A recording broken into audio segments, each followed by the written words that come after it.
నేతలు పోలీసులకు భద్రత కుదింపు మావోయిస్టుల ప్రస్థానం ముగిసిన నేపథ్యంలో రాష్ట్ర భద్రతా సమీక్షా కమిటీ నివేదిక మేరకు చర్యలు.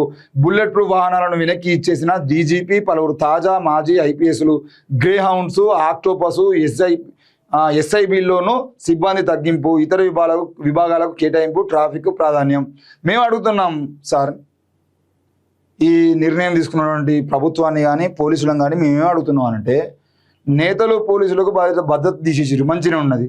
మావోయిస్టుల ప్రస్థానం ముగిసింది కాబట్టి ఆ ముగిసిన నేపథ్యంలో రాష్ట్ర భద్రతా సమీక్ష కమిటీకి నివేదిక ఏదైతే మీరు ఇచ్చిరో, మరి మావోయిస్టుల ప్రస్థానం ముగిసిన తర్వాత ఒకప్పుడు ఉన్నటువంటి మావోయిస్టులతో సంబంధాలు ఉన్నాయని ఇప్పటికీ జైల్లో ఉండాల్సినటువంటి వ్యక్తులు ఎవరు? ఎందుకు ఉంచారు వాళ్ళను? గాదయ్య లాంటి వాళ్ళ మీద కేసులు ఎందుకు తీసేయట్లేదు? ఈ భద్రత తొలగించారు కదా, ఇదంతా ఇప్పటికిప్పుడు ఎందుకు జరిగిందని అంటే ఆర్ఎస్ ప్రవీణ్ కుమార్ గారికి ఏదైతే భద్రత తొలగించారో దాని చుట్టూ రాజకీయాలు నడుస్తూ ఉన్నాయి కాబట్టి ఆయన ప్రశ్నిస్తున్నాడు కాబట్టి అది ఒక దళిత ఐపీఎస్ అధికారి జీవితాన్ని నాశనం చేసేటువంటి అవకాశం. ఎందుకంటే ఎప్పుడు దాడి జరుగుతుందో తెలియదు అని చెప్పేసి ఆయనకు సెక్యూరిటీ పెంచిన క్రమంలో ఆ సెక్యూరిటీని తీసేయడం అనేది అత్యంత శోచనీయం అని చెప్పేసి ఇప్పటికిప్పుడు మొత్తం తెలంగాణ రాష్ట్ర వ్యాప్తంగా దాదాపుగా ఆంధ్రప్రదేశ్లో కానీ మిగతా వాళ్ళలో కానీ అందరూ దళితులు ఆర్ఎస్ ప్రవీణ్ కుమార్ సెక్యూరిటీని మీరు ఎట్లా తొలగిస్తారని అడుగుతున్నారు కాబట్టి ఇట్లాంటిది ఒక వార్త క్రియేట్ చేస్తారు. ఎందుకు అంటే రాష్ట్ర వ్యాప్తంగా దేశవ్యాప్తంగా అందరికి తీసేస్తున్నాం అనండి, అందుకే మీకు తీసేసినాం అని చెప్పేసి ఇక చేతులు దుక్కునేటువంటి ప్రయత్నం చేస్తారు. మరి ఆర్ఎస్ ప్రవీణ్ కుమార్ గారికి ఏమైనా జరిగేది ఉంటే ఎవరు బాధ్యులు? అది చెప్పాలి కదా. ఓకే, కేంద్ర బలగాలను తీసేసారు అనుకో, రాష్ట్ర బలగాలు ఏమైనాయి? రాష్ట్ర బలగాలను పెట్టుర్రి, సెక్యూరిటీని పెట్టండి. ఆయన వేరే పార్టీలో ఉన్నంత మాత్రాన ఆయనకు థ్రెట్ లేకుండా పోతుందా? మీకు నచ్చకపోతే ఆయనను చంపకుండా విడిచిపెడతారా? ఆయన ప్రాణానికి ప్రమాదం ఉందనే కదా, ఇప్పుడు కాదు కదా, మీ కాంగ్రెస్ ప్రభుత్వం ఉన్నప్పటి నుండే కదా ఆయనకు సెక్యూరిటీ పెంచింది. కిరణ్ కుమార్ రెడ్డి తెలియదా?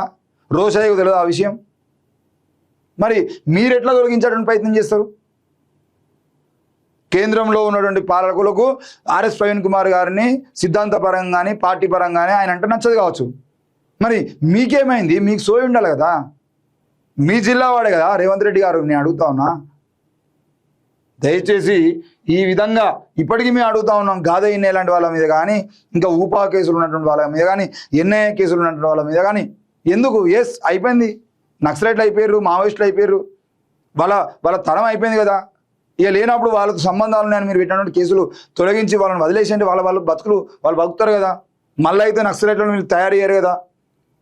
ఒకవేళ మీకు భయం ఉండేదంటే ఎస్, మొత్తం నక్సలైట్లు అంతమయ్యారు, మావోయిస్టులు మొత్తం ముగిసిపోయారు, అయినా కూడా గాదయ్య లాంటి వ్యక్తి బయట ఉండేదంటే మళ్ళీ కొత్తగా నక్సలైట్లను తయారు చేయగలుగుతాడు అని చెప్పేసి మీరు ఆయన చెప్పగలుగుతున్నారా? అదనే చెప్పండి మరి. అరే మొత్తం ఆయన సాయిబాబాను అయితే 90% వికలాంగులైనటువంటి సాయిబాబాను 9 ఏళ్ల పాటు జైల్లో పెట్టి ఆయన చచ్చిపోయేంత వరకు చూసిరు.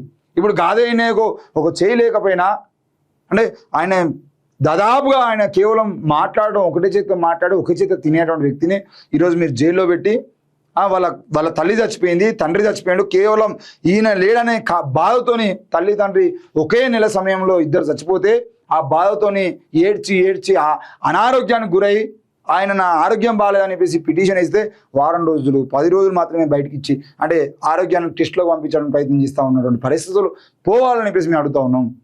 అవసరమైతే నిఘా పెట్టండి ఆయన మీద, ఎవరి దగ్గర పోతున్నాడు ఏంది అని చెప్పేసి చూసుకునే ప్రయత్నం చేయండి తప్ప మరీ జైల్లో పెట్టి ఆయన చంపేటువంటి ప్రయత్నం మాత్రం మానుకోవడం బెటరు. దయచేసి ఆలోచించండి. మీరు మీ నిఘా వ్యవస్థలు బాగానే పనిచేస్తున్నాయి. ఎక్కడో చెట్టు కింద గుహలలో దాక్కున్న వ్యక్తుల్ని కూడా దొరకబట్టి మరి బయట తీసుకొచ్చి చంపిరు కదా, లొంగిపెట్టాడు చేసిరు కదా, ఎన్కౌంటర్లు చేసిరు కదా, అంతా అయిపోయింది కదా. మళ్ళీ ఈ అర్బన్ ప్రాంతాలలో ఉన్న వ్యక్తుల మీద అర్బన్ నక్సలైట్ల ముద్ర వేసి వీళ్ళని ఇంకెన్ని రోజుల పాటు జైల్లో పెట్టడానికి ప్రయత్నం చేస్తారని చెప్పేసి మేము అడుగుతా ఉన్నాం.